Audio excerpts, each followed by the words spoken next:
অবাক হৈছিলোঁ সৰুতে দেখিছে আমাৰ ল'ৰাটো একদম মানে বৰষুণ অহাৰ পিছত ৰ'ব নোৱাৰিলে ইমান গৰমো বেছি তাতে বৰষুণ দি পেলাই সি একেবাৰে বেয়া ফূৰ্তি আছোঁ নহয় তাকে ৰাখি ময়ো আহি গ'লোঁ গা ধুবলৈ ইমান ধুনীয়া বৰষুণ আহিছে তেওঁ যিহেতু কাম কৰি আছিলোঁ আজি কাম হৈছিল ইয়াৰ ওপৰত এয়া বৰষুণ অহাৰ কাৰণে আমাৰ মছলা ঢাকি ৰাখিছোঁ এয়া লিংটাৰ দি এইখিনি কাম হ'ল আৰু এতিয়া আমি মানে কি ওপৰৰ কাম এই ষ্টাৰ্ট দি আছোঁ এয়া কাম পাতি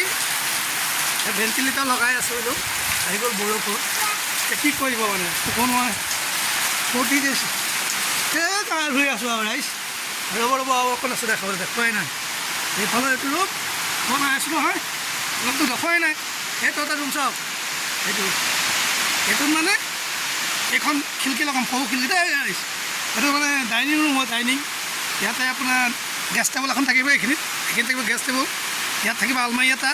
আৰু এইখিনি যাব ডাইনিংখন আৰু ইয়াত এইটো দেখিছে ডাঙৰ ৰুম এইটো ধৰক কাম যথেষ্টখিনি মানে আগবাঢ়ি গৈ আছে যিহেতু কি হৈছে নাজানো ৰাইজ